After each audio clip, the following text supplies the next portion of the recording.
కావలి MLA Kavya కృష్ణారెడ్డితో తనకు ప్రాణహాని ఉందని, తనను మానసిక క్షోభకు గురిచేస్తున్నారని టీడీపీ సీనియర్ నేత బొట్లగుంట శ్రీహరినాయుడు తీవ్ర ఆరోపణలు చేశారు.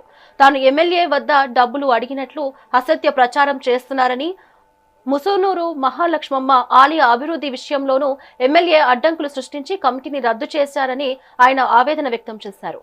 ప్రాణభయంతో 2 రోజులుగా నిద్ర కూడా పట్టడం లేదని పేర్కొంటూ ప్రభుత్వం తనకు తగిన రక్షణ కల్పించాలని శ్రీహరినాయుడు డిమాండ్ చేశారు.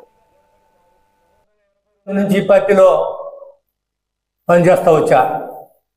ఈనాటికి నాకు 75 సంవత్సరాలు. ఈనాటికి చురుగ్గా పార్టీ కోసం పనిచేస్తా వచ్చా.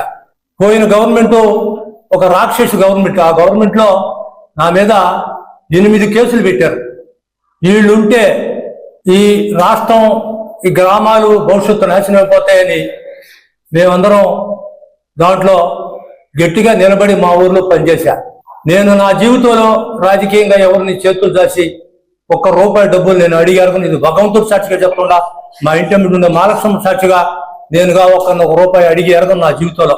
ఇదే కావ్య కృష్ణారెడ్డి గారు ఈ మధ్య కాలంలో నేను 50 లక్షలు ఒక చేత ఆయన అడిగించినట్టు, నేను అప్పులు కట్టుకోవాలా, నాకు డబ్బులు ఇప్పిమని చెప్పి బొట్లగుంట హరిబాబు అని ఆయన చేత నేను అడిగించినట్టు పోయిన వాళ్ళందరికీ చెప్పడం జరుగుతుంది.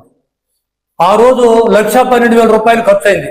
500 మందికి పైన నేను ₹200 లెక్కన వాళ్ళకి ఇచ్చి తీసుకొని వచ్చి, బండికి ₹100 లెక్కన ఆయనకిచ్చి, ఆటోలు ఇచ్చి తీసుకొచ్చి ఆ కార్యక్రమాన్ని సక్సెస్ చేశా. అది ₹1,50,000 తప్పక ఈ కావ్య కృష్ణారెడ్డి ఎమ్మెల్యే గారు, నేను ఆయన ఎప్పుడైనా ₹1 అడుగున్నా, నేను ఎవరి చేతన్నా అడిగిచ్చినా, నాకు మాలక్షమ్మ, మా ఇంటి పక్కన ఉన్న మాలక్షమ్మన్న, ఏడుకొండలవాడు వెంకటేశ్వర స్వామి నాకు అమితమైనటువంటి భక్తి.